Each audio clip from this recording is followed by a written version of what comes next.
आज मुख्यमंत्री डॉक्टर मोहन यादव जी की अध्यक्षता में कैबिनेट की बैठक संपन्न हुई है।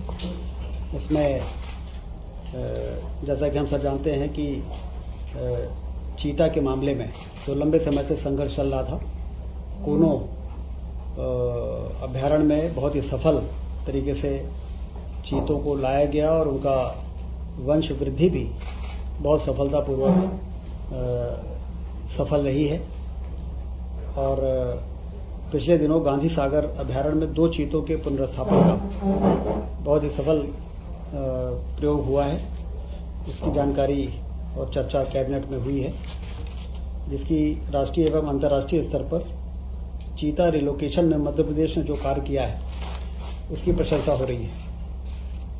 ग्वालियर में देश का पहला टेलीकॉम मैन्युफैक्चरिंग जोन बन सके, इसके लिए राज्य शासन ने अपनी सहमति भारत सरकार को भेज दी है और ऐसी उम्मीद है कि भारत सरकार की स्वीकृति के बाद 12,000 करोड़ के निवेश की संभावना तथा इससे 5,000 रोजगार के अवसर सृजित होंगे। गेहूं उपार्जन 50 लाख मीट्रिक टन हो चुका है। इसमें जो हमारा समर्थन मूल्य है 2425, उसके बाद जो 175 रुपये बोनस का जोड़ा गया, 2600 रुपये में किसानों ने बहुत बढ़ चढ़ के और बड़ी प्रसन्नता के साथ अपनी उपज को खरीदी केंद्रों में पहुंचाया है। और ऐसी उम्मीद है कि 5 मई तक जो टारगेट है 60 लाख मीट्रिक टन के उपार्जन का, वो हमारा पूरा हो जाएगा। किसानों के खातों में 10,562 करोड़ से अधिक की राशि भेजी जा चुकी है। ग्रीष्मकाल में पेयजल व्यवस्था की सतत समीक्षा की जाए, इसका निर्देश माननीय मुख्यमंत्री जी ने सभी प्रभारी मंत्रियों को दिया है कि अपने अपने प्रभार जिलों में दौरे के समय पेयजल की समीक्षा जरूर करें। और जल गंगा संरक्षण का जो अभियान चल रहा है 15 जून तक 16 जून तक, उसमें कहाँ क्या संभावनाएं हैं, कहाँ पर हम तालाबों का गहरीकरण कर सकते हैं, कहाँ हम स्टॉप डैम बना सकते हैं, जिससे पानी का संग्रहण हो और उससे हमारा नीचे का वाटर टेबल जो है वो इम्प्रूव हो सके।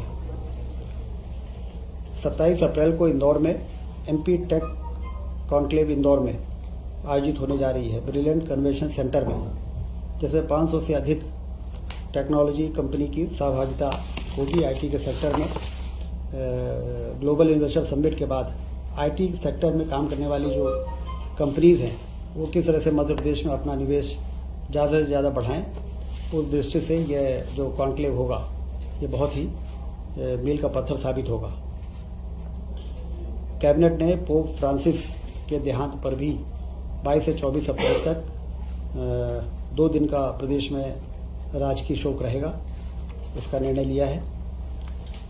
ट्रांसफ़र पॉलिसी अगली मंत्रिपरिषद में जो 1 मई से 31 मई तक प्रभावी रहेगी, लाने का भी निर्णय मुख्यमंत्री जी ने निर्देश दिए। टाइगर रिजर्व के बफर जोनों में आमतौर पर देखा जाता है कि टाइगर और मनुष्य के बीच में मुठभेड़ के कारण दुर्घटनाएं होती हैं। तो बफर जोन में कुछ विकास के ऐसे कार्य जिससे कि इसको रोका जा सके, 145 करोड़ की सीमा तक विभिन्न प्रकार के कार्य किए जाएंगे। मध्य प्रदेश के 9 टाइगर रिजर्व से लगे बफर क्षेत्रों में 4 वर्षों में टाइगर की संख्या 526 से बढ़कर 785 हो गई है। तो स्वाभाविक है कि अगल बगल के गांव में टाइगर और मनुष्य के मुठभेड़ और जो हमारे हर्बी बोरर्स हैं, गाय हैं, और इनमें भी हमला हो जाता है। संवेदनशील वन क्षेत्रों में चेन लिंक फेंसिंग की जाना आवश्यक है। इसके लिए एक नवीन योजना की नितांत आवश्यकता है। इसको ध्यान में रखते हुए 25, 26 और 27, 28 3 वर्षों में 145 करोड़ रुपए खर्च किए जाएंगे।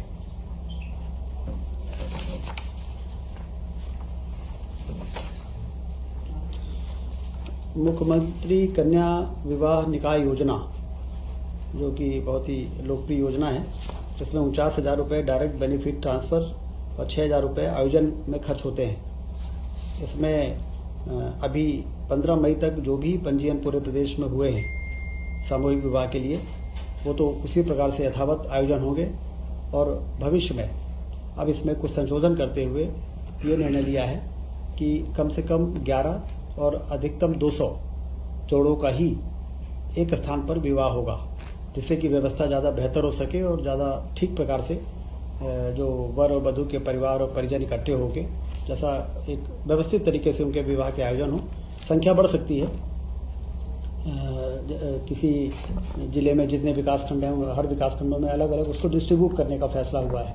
एक ही जगह 1000-2000 जो शादियां होती हैं उसमें एक मेला जैसा हो जाता है और लोग शादी का उतना आनंद नहीं ले पाते हैं। तो उस दृष्टि से मैक्सिमम 200 और न्यूनतम 11 जोड़े भी यदि हैं तो भी सामूहिक विवाह के लिए वो एलिजिबल हो जाएंगे और उनको जो राहत राशि, सहायता राशि 49,000 रुपये वो उनको प्राप्त हो सकेगी।